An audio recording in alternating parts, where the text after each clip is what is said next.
सर्वप्रथम त नेपाली परिवेशलाई सब्स्क्राइब गरिदिनुहोस् र साथमा रहेको बेल आइकन पनि थिचिदिनुहोस्।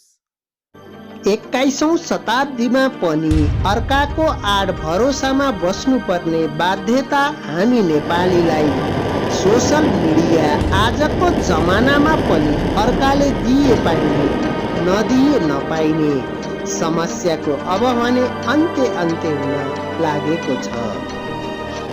सरकारले अबको 2 वर्षभित्र अर्थात् सन् 2022 भित्र नेपालको आफ्नै स्याटेलाइट स्थापना गर्ने भएको छ। भर्खरै मात्र जारी गरिएको नेपालको भू उपग्रह नीति 2076 अनुसार नेपालको आफ्नै स्याटेलाइट स्थापनापछि स्याटेलाइट खपत गर्ने नेपाली सेवा प्रदायकले अनिवार्य रूपमा नेपालकै स्याटेलाइट प्रयोग गर्नुपर्ने भएको छ। नेपालको आफ्नै स्याटेलाइट स्थापनाका लागि आवश्यक नेपालको भू उपग्रह नीति 2076 यही असार 2 गते बसेको मन्त्री परिषद बैठकले स्वीकृत गरेको थियो। मन्त्री परिषदबाट स्वीकृति उक्त नीति अनुसार सन् 2022 भित्र अन्तरिक्षमा आफ्नै स्याटेलाइट प्रक्षेपण गरी देशभित्रै यस सम्बन्धी विश्वसनीय र गुणस्तरीय सेवा उपलब्ध गराइनेछ। साथै यसै मार्फत दुर्गम र अति विकट भौगोलिक क्षेत्रका जनता समक्ष ब्रोडब्यान्ड इन्टरनेट सेवा र प्रसारण सेवाको पहुँच पुर्याउने लक्ष्य समेत राखिएको छ। सन् 2018 को अन्त्यसम्म दूरसञ्चार कम्पनी र टेलिभिजन सेवाको लागि नेपालमा 567 मेगाहर्ज स्याटेलाइट ब्यान्डविड्थ खपत भइरहेको थियो। आफ्नै स्याटेलाइट नहुँदा नेपाल जस्तो भौगोलिक विकट देशमा विपदको समयमा उपयुक्त सञ्चार प्रविधिको प्रयोग गर्ने कार्यमा कठिनाई भइरहेको नीतिमा उल्लेख छ।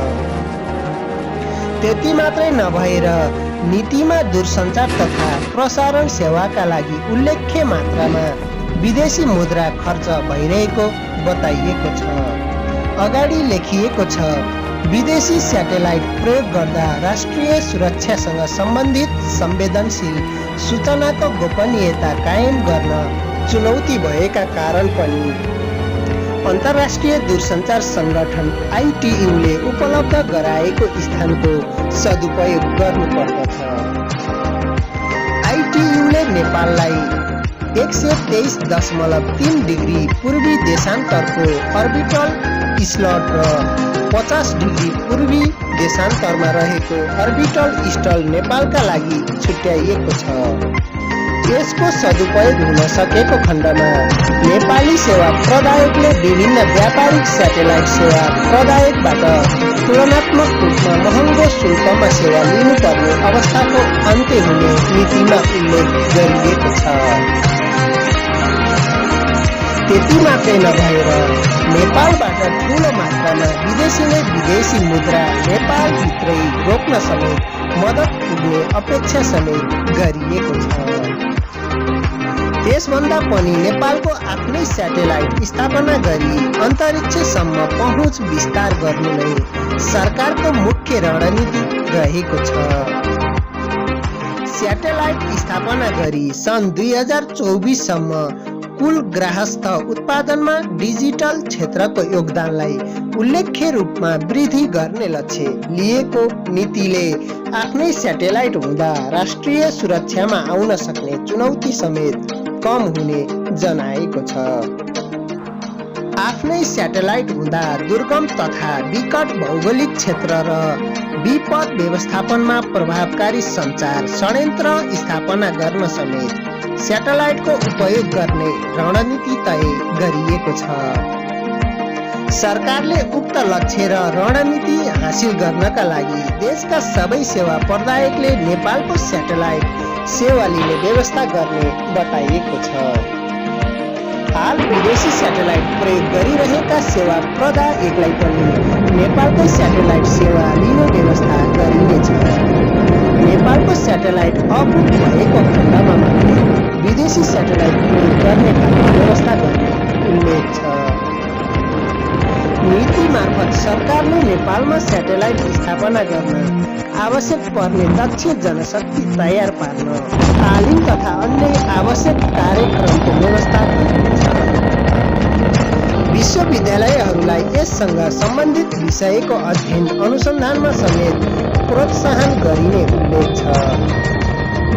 नीतिले स्याटेलाइट सञ्चालन तथा व्यवस्थापनका लागि छुट्टै संस्थागत व्यवस्था गर्नुपर्ने जनाएको छ। उक्त व्यवस्था नहुँदासम्म यसको जिम्मा नेपाल दूरसञ्चार प्राधिकरणलाई दिने उल्लेख छ।